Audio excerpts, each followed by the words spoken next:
सलमान, मेरी तबीयत ठीक नहीं, मैं ये सब नहीं कर सकती। फूफो मुझसे 2 साल बड़ी थी और हमारा दोस्ती वाला रिश्ता था। हम सब काम इकट्ठा करते थे। एक बार फूफो को इस हालत में देख लिया तो मुझसे बर्दाश्त नहीं हुआ और उस रात कुछ कहानियां ऐसी होती हैं जो वक्त के साथ धुंधला नहीं जाती, बल्कि दिल के किसी कोने में हमेशा जिंदा रहती हैं। ये कहानी है मेरे बचपन और जवानी के बीच के एक ऐसे लम्हे की जिसमें जब मैं जज्बात और एहसासात के उलझते रिश्तों में खो गया था। मैं सलमान हूँ, एक आम सा लड़का, मगर उस दिन के बाद मेरी जिंदगी आम न रही। मोहब्बत, शर्म, नादानी और एहसास जुर्म ने मुझे वो सबक दिया जो शायद किसी किताब में नहीं मिलता। ये वो वक्त था जब मैंने पहली बार जाना कि रिश्तों की कुर्बत और उनकी हुर्मत में कितना बारीक फर्क होता है और एक लम्हे की गलती कभी कभी पूरी जिंदगी के एहसास बन जाती है। मेरा नाम सलमान है, मेरी उम्र 27 साल है, मैं बहुत खूबसूरत हूँ। ये कहानी उस वक्त की है जब मैं 17 साल का था। मैं अपनी अम्मा और अब्बा के खानदान में सबसे पहला बच्चा था और पहले बच्चे को बहुत प्यार दिया जाता है, तो मुझे भी सब बहुत प्यार करते थे। मैं शुरू से ही अपनी नानी दादी दोनों के घर रहता था और सब लोग मुझसे बहुत प्यार करते थे। मेरी अम्मा शादी के 2 साल बाद ही अलग हो गई थी और जब मैं 5 साल का था तो मेरे दादा दादी वफात पा गए। दादी के घर में मेरी 2 फूफो और एक चाचू थे। बड़ी फूफो का नाम अलीना था और छोटी फूफो का नाम सुमेरा था। मैं घर में फूफो के साथ बहुत फ्री था और वो भी मुझसे बहुत प्यार करती थी। बड़ी फूफो की शादी हो चुकी थी और चाचू की भी शादी हो गई थी। जब भी मैं दादी के घर जाता तो फूफो के कमरे में सोता था क्योंकि हम अलग रहते थे। मैं 17 साल का था और फूफो 22 साल की थी। 22 साल की उम्र में भी वो बहुत खूबसूरत लगती थी। चाचू की शादी हो चुकी थी और वो रात को अपने कमरे में होते थे। एक दिन रात के 9 बज रहे थे, मैं फूफो वाले कमरे में सोया हुआ था कि अचानक फूफो को वॉशरूम जाना था। वॉशरूम कमरे के बाहर था। फूफो चली गई और तकरीबन 10 मिनट बाद वापस आई तो उन्होंने आकर मेरा हाथ पकड़ लिया, जिससे मेरी आंख खुल गई, मगर मैं फिर भी सोने का ड्रामा करता रहा। अगले दिन जब हम दोनों सुबह उठे तो एक दूसरे से कोई जिक्र नहीं किया। फूफो ने मेरी तरफ देखा और कहा, जाओ जाकर फ्रेश हो, मैं तुम्हारे कपड़े निकाल देती हूँ। मैं फ्रेश होने चला गया और फ्रेश होकर फूफो को आवाज दी और कपड़े देने को कहा। फूफो कपड़े लेकर आई और दरवाजे को थोड़ा सा धक्का दिया और अपना चेहरा अंदर करके मुझे देखा और कहा, जल्दी से बाहर आकर नाश्ता कर लो। मैं बाहर आया तो फूफो मुझे देखकर मुस्कुरा रही थी। मैंने शर्म के मारे सर झुका लिया। फिर फूफो ने मुझसे कहा, तुम बैठो, मैं भी जल्दी से नहा कर आती हूँ। जब फूफो नहा कर निकली तो मैं फूफो को देख रहा था तो फूफो बोली, क्या देख रहे हो मेरी तरफ? मैंने कहा, कुछ नहीं। इतने में चाची भी अपने कमरे से निकल आई और चाची ने कहा, दोनों बैठो, मैं नाश्ता लगाती हूँ। फिर मुझे अपने शौहर के साथ जाना है। 2 दिन के लिए चाची ने नाश्ता लगाया और चाचू को आवाज दी। चाचू भी नाश्ता करने आ गए और हमने नाश्ता किया।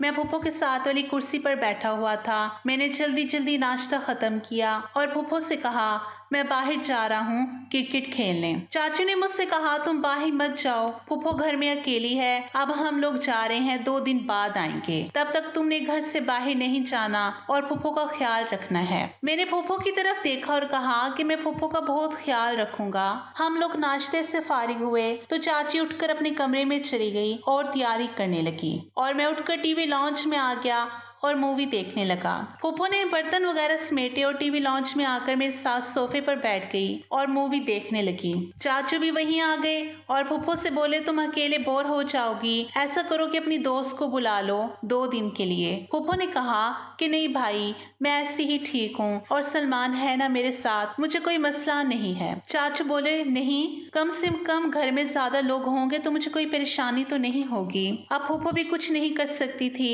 क्योंकि तुम्हारी भाभी बोल रही थी कि सुमेरा को कहो अपनी दोस्त को बुला ले। तो फूफो ने अपनी दोस्त जिसका नाम रुबीना था उसे कॉल कर दी और सब बात बताई। रुबीना ने अपनी अम्मा से इजाजत ली और कहा कि ठीक है, मैं कुछ देर में आ जाऊंगी, जिस पर चाचू थोड़ा रिलैक्स हो गए और अपने कमरे में चले गए। फूफो घर की सफाई करने लगी। सब चीजें समेट कर फूफो घर में झाड़ू लगाने लगी। फूफो जब कमरे से बाहर झाड़ू लगा रही थी तो मैं उन्हें देख रहा था। फूफो ने जब बाहर से झाड़ू लगा लिया तो हॉल में आई झाड़ू लगाने के लिए। मैं फूफो को घूर कर देख रहा था। फूफो की नजर मुझ पर पड़ी। मैं घबरा गया कि कहीं फूफो को बुरा ना लग जाए। मेरे माथे पर पसीना आ गया था कि फूफो न जाने क्या सोचेगी। फूफो मेरी हालत को महसूस कर रही थी और इंजॉय कर रही थी। फूफो ने मेरे माथे पर पसीना देखा तो बोली, सलमान तुम्हारी तबीयत ठीक है? मैंने कहा हाँ मैं ठीक हूँ। तो फूफो मेरे पास आई और कहा कि तुम इतना पसीना क्यों आ रहा है? मैं बोला पता नहीं, गर्मी है बहुत, शायद इस वजह से। फूफो ने कहा नहीं गर्मी तो नहीं है इतनी। फिर फूफो ने मेरे माथे पर हाथ लगाया और बोली तुम्हें तो बुखार भी नहीं है,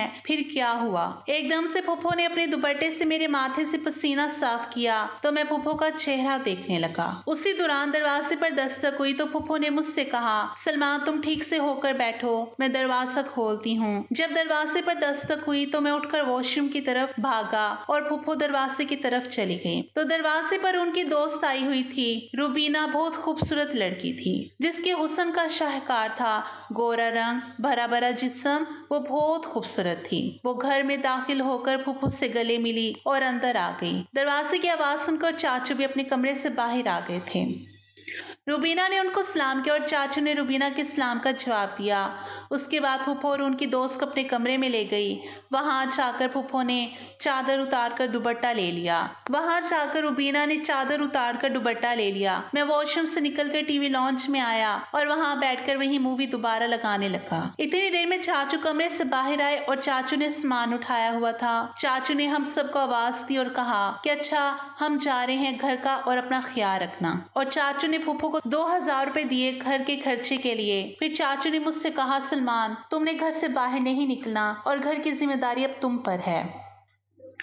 चाचू ने मुझे भी 1000 रुपए दिए खर्चे के लिए। मैं खुश हो गया। वो दोनों चले गए तो फूफो ने मेन डोर लॉक किया और रूबीना से कहा, रूबीना तुम सलमान के साथ टीवी लॉन्च में बैठो, मैं झाड़ू दे दूं, फिर गपशप लगाते हैं। रूबीना आकर टीवी लॉन्च में मेरे साथ सोफे पर बैठ गई और फूफो हमारे साथ झाड़ू लगाने लगी।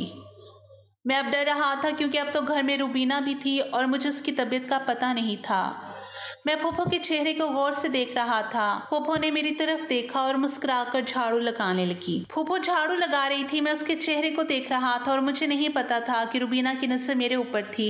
रूबीना ने खांसते हुए फूफो को बताने का इशारा किया मगर फूफो ने उसको मुस्कुराकर देखा और बाहर चली गई। फूफो बाहर गई तो रूबीना भी उसके पीछे पीछे बाहर चली गई। वो दोनों कुछ देर तक बाहर रहे, फिर रूबीना आ गई। फूफो किचन में चाय बनाने चली गई और रूबीना टीवी लॉन्च में आकर मेरे साथ लगकर बैठ गई।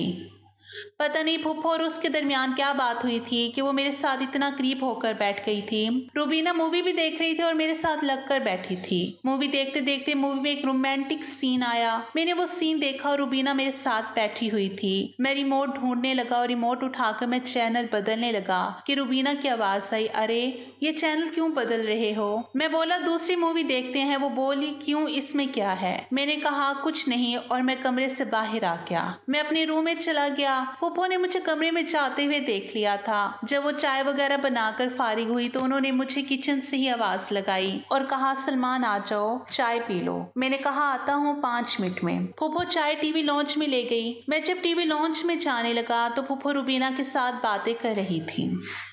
रूबीना फूफो से बोली, अरे सुमेरा जब तुम झाड़ू लगा रही थी तो सलमान तेरे चेहरे को गौर से देख रहा था। फूफो बोली मुझे पता है। तो इस पर वो बोली, यार कहाँ तुझे पता था कि वो तेरे चेहरे को गौर से देख रहा है और तू फिर भी उसके सामने ऐसी रही। मैं दरवाजे से बाहर खड़ा होकर उनकी बातें सुन रहा था। फूफो की बातें सुनकर मैं बहुत हैरान हुआ कि मेरी फूफो कितने अरसे से मेरी दीवानी है। फूफो की बातें सुनकर मैं बिल्कुल सीधा खड़ा हो गया। इतनी देर में मुझे पता ही नहीं चला कि फूफो एकदम से कमरे से बाहर निकली। शायद वो मुझे बुलाने के लिए निकली थी। फूफो मुझे बाहर देकर एकदम से घबरा गई। 1 मिनट के लिए फूफो सोच में गुम हो गई। वो समझ गई थी कि मैंने उनकी बातें सुन ली है। मैंने घबराते हुए कहा, फूफो मैं आ रहा था, आप क्यों आई? फूफो ने कहा, मैं तुम्हें बुलाने आई थी, तुम्हारी चाय ठंडी हो रही है। मैं फूफो के साथ कमरे में दाखिल हुआ और फूफो ने मुझे सोफे पर बिठाया और मेरे साथ बैठ गई। अब की बार रूबीना भी मेरी तरफ देख रही थी। उसकी नजर भी मेरे चेहरे पर थी। शायद वो भी ख्यालों में मेरे बारे में ही सोच रही थी। रूबीना बोली, सुमेरा सलमान तो बहुत बड़ा हो गया है। फूफो ने कहा, हाँ बहुत बड़ा हो गया है, ये तो मेरी जान है। मैं आराम से चाय पीता रहा। चाय पीकर मैं अपने कमरे में आ गया और बिस्तर पर लेट गया। वहां पर रूबीना के कपड़े एक शॉपर में पड़े हुए थे। मैंने शॉपर को थोड़ा सा खोल कर देखा और मुझे एक चीज नजर आई। वो मैंने मैंने उठाकर अपनी जेब में डाली और कमरे से बाहर निकल आया। लेकिन कुछ देर बाद जब मैं कमरे में दाखिल हुआ तो फूफो और रूबीना कमरे में बैठे हुए थे। फिर रूबीना ने शॉपर खोला तो मैं परेशान हो गया। रूबीना गौर से शॉपर को देख रही थी और फिर उसने सब कपड़े निकालकर बिस्तर पर फेंक दिए और फूफो से कहा, यार मेरे एक रिंग नहीं मिल रही। फूफो ने कहा, तू अपने साथ लाई ही नहीं होगी। फूफो को जरा भी ख्याल नहीं था कि मैं ऐसा कर सकता हूँ। रूबीना बोली, अरे यार मैं खुद लेकर आई हूँ, वो यहाँ मैंने शॉपर में रखी थी। फूफो ने कहा, नहीं यार देख तेरे कपड़ों में ही होगी। रूबीना बोली, नहीं है, देख लिया है। और रूबीना फिर से कपड़ों में ढूंढने लगी। मैं डरा हुआ था। मैं रूबीना की तरफ देख रहा था और मुझे नहीं पता था कि फूफो मेरी तरफ देख रही हैं। मैंने उसकी तरफ देखते हुए अपनी जेब पर हाथ रखा और उसकी रिंग जेब के अंदर महसूस करने लगा। मेरी यह हरकत फूफो ने नोट कर ली। अभी वो कुछ कहने ही लगी थी कि रूबीना के मोबाइल पर बेल बजी। रूबीना ने मोबाइल देखा तो उसके घर से कॉल आ रही थी। रूबीना को घर से खबर मिली कि उसके रिश्तेदारों में किसी की डेथ हो गई है और सबको वहां जाना है। वो परेशान हो गई और अपने घर वालों को कहा, ठीक है मैं आ रही हूँ। ये कहकर कॉल बंद कर दी। रूबीना ने फूफो की तरफ देखा तो फूफो ने कहा, कोई बात नहीं, तू चली जा। कुछ देर बाद दरवाजे पर दस्तक हुई। मैंने दरवाजा खोला तो रूबीना का भाई आया हुआ था उसे लेने के लिए। रूबीना अपने भाई के साथ चली गई और उसकी रिंग मेरी जेब में ही रह गई। फिर मैं दरवाजा लॉक करके आया तो फूफो ने मुझसे कहा, सलमान जब तुम कमरे में आए थे तो रूबीना का शॉपर कहाँ पड़ा हुआ था? मैंने कहा, यही बिस्तर पर पड़ा हुआ था। क्यों, क्या हुआ? फूफो ने कहा, हाँ वो उसकी गोल्ड की रिंग नहीं मिल रही थी। फिर मैंने कहा, ये गोल्ड क्या होता है? शरारती अंदाज में कहा। फूफो मुस्कुरा पड़ी और बोली, बताती हूँ। मैं कमरे के दरवाजे के पास खड़ा था। फूफो मेरी तरफ आने लगी। मैं समझा था कि फूफो कमरे से बाहर जा रही है। फूफो दरवाजे की तरफ गई और एकदम से वो हरकत की जिसकी मुझे ख्वाब और ख्याल में भी तवक्को नहीं थी। फूफो ने एकदम से मेरी जेब में हाथ डाला और उसकी रिंग निकाल कर मुझे दी और बोली, ये होती है गोल्ड की रिंग। फूफो ने अचानक ये काम कर दिया था जिसकी वजह से मैं एकदम डर गया और पीछे हो गया। फूफो ने मुझे गुस्से से कहा, तो तुमने ये रिंग चोरी की थी रूबीना के शॉपर से? मैं खामोश रहा क्योंकि मैं तो डर से कांप रहा था। फूफो ने कहा, ये तुम्हारी जेब में क्या कर रही थी? मैं बोला, वो फूफो मैं माफी चाहता हूँ। फूफो ने कहा, क्या माफी? क्या तुम समझते हो कि तुम्हारी यह हरकत माफी से खत्म हो सकती है? मैं तुम पर कितना इत्मीनान करती हूँ। मैं बोला, फूफो मुझे माफ कर दे, मैं आइंदा ऐसा नहीं करूंगा। फूफो ने रंगे हाथों पकड़ लिया था और बोल रही थी, सलमान तुम ऐसी हरकत कैसे कर सकते हो? मैंने कहा, फूफो मुझे माफ कर दे। फूफो मेरे करीब आई और मेरा चेहरा ऊपर करके मुझसे बोले, सलमान तुम्हें ऐसी क्या जरूरत पड़ गई कि तुमने ऐसी हरकत की? मैं खामोश रहा और फूफो गुस्से में बाहर चली गई। मैं वहीं कमरे में ही खड़ा रहा अपनी जगह पर। मैं बहुत शर्मिंदा था। मुझ में हिम्मत नहीं हो रही थी कि जाकर फूफो से बात करूं। मैं जाकर कमरे में बैठ गया। कुछ देर बाद मैंने फैसला किया कि मैं जाकर फूफो से बात करूंगा और उनसे माफी मांगूंगा। मैं कमरे से बाहर निकला तो देखा फूफो किचन में थी। मैं किचन में गया। मेरे कदमों की आहट से फूफो ने एक नजर मोड़कर मेरी तरफ देखा और फिर अपने काम में लग गई। मैं जाकर फूफो के पास खड़ा हो गया लेकिन फूफो ने मुझ पर नजर ना डाली और मैं फिर भी सर झुकाए खड़ा रहा। मैंने हिम्मत करके फूफो का एक हाथ पकड़ लिया लेकिन मुंह से कुछ ना बोला। फूफो ने मेरी तरफ देखे बगैर ही मेरे हाथ को झटक दिया और मेरा हाथ पीछे कर दिया। अभी तक हम दोनों के दरमियान कोई बातचीत नहीं हुई कि फूफो ने जब मेरा हाथ झटक दिया तो मेरी आंखों में आंसू आ गए क्योंकि मैं फूफो को नाराज नहीं करना चाहता था। मैं फूफो की बहुत इज्जत करता था। मैंने एक बार फिर से फूफो का हाथ पकड़ा और फूफो ने फिर मेरे हाथ से अपना हाथ छुड़ा लिया। मैं एकदम नीचे बैठकर फूफो के पांव पकड़ लिए और कहा, प्लीज मुझे माफ कर दो, मुझसे नाराज ना हो। लेकिन फूफो ने पीछे कर दिया। वो सच में मुझसे नाराज हो रही थी क्योंकि वो सोचने लगी थी कि रूबीना मुझे अच्छी लगती है, इसलिए मैंने उसकी रिंग चोरी की। मुझे रोना आ गया और मैं रो पड़ा। फूफो ने मेरी तरफ देखा और मुझे नरम लहजे में कहा, सलमान यहाँ गर्मी है, तुम रूम में जाकर बैठो, मैं आती हूँ, वही बात करेंगे। लेकिन फूफो के लहजे से साफ पता लग रहा था कि वो गुस्से में हैं और मुझसे नाराज हैं। मेरी आंखों में अभी भी आंसू थे। मैं खामोशी से किचन से बाहर निकलने लगा। फूफो मुड़कर मेरी तरफ ही देख रही थी। मैं रूम की तरफ जाने के बजाय मैं डोर की तरफ जाने लगा। फूफो ने मुझे पीछे से आवाज दी और बोली, सलमान कहाँ जा रहे हो? लेकिन मैंने पीछे मुड़कर ना देखा और ना ही फूफो की बात का कोई जवाब दिया। मैं मेन दरवाजे तक पहुंचने ही वाला था कि फूफो मेरे पीछे भागती हुई आई और मेरा हाथ पकड़ लिया और पूछा, बाहर कहाँ जा रहे हो? मैं खामोश रहा और मेरी आंखों में आंसू थे। मेरी आंखों में आंसू देखकर फूफो ने मेरा हाथ पकड़ा और मुझे जबरदस्ती रूम में लाकर बिठा दिया और मेरे साथ ही बेड पर बैठ गई और मुझे देखने लगी, लेकिन मैं अपना सर झुकाए हुए था। फूफो ने गुस्से से कहा, ये क्या बात हुई कि गलती भी तुमने ही की, और ये बताओ कि तुम घर से बाहर कहाँ जा रहे थे? मैंने कहा, मैं अपने घर जा रहा था। फूफो बोली, क्यों जा रहे थे तुम अपने घर? हाँ, तुमने गलती की है, अब मैं तुमसे नाराज भी नहीं हो सकती क्या? मैंने रोते हुए कहा, आप बेशक मेरी पिटाई कर लो, मुझे थप्पड़ मारो, लेकिन मुझसे नाराज ना हो। प्लीज, मैं आपकी नाराजगी बर्दाश्त नहीं कर सकता। प्लीज। मैंने फूफो के आगे हाथ जोड़ दिए। फूफो की आंखों में भी आंसू आ गए और उन्होंने कहा, मैं तुम्हें माफ कर रही हूँ, लेकिन दोबारा ऐसी गलती मत करना। मैंने फूफो के आंसू साफ किए, क्योंकि ये तो सच था कि मैं उनकी आंखों में आंसू नहीं देख सकता था। फिर फूफो बोली, अच्छा, अब नाराजगी खत्म हो गई है, अब ये बात नहीं होगी। ऐसे रवैया करना है जैसे कुछ हुआ ही नहीं। फिर फूफो बोली, अच्छा, थोड़ा सा काम रह गया है, मैं काम खत्म करके आती हूँ। फूफो रूम से आई तो मैं भी उनके पीछे पीछे आया और फूफो का हाथ पकड़ लिया और उनके साथ ही किचन में आ गया। किचन में आकर फूफो आटा गूंदने की तैयारी करने लगी। फर्श पर बैठकर आटा गूंदने लगी। आटा गूंदते हुए फूफो के बाल उनके चेहरे पर आने लगे। फूफो अपने हाथ की पुष्ट से बाल पीछे कर रही थी, क्योंकि उनके हाथ पर आटा लगा हुआ था।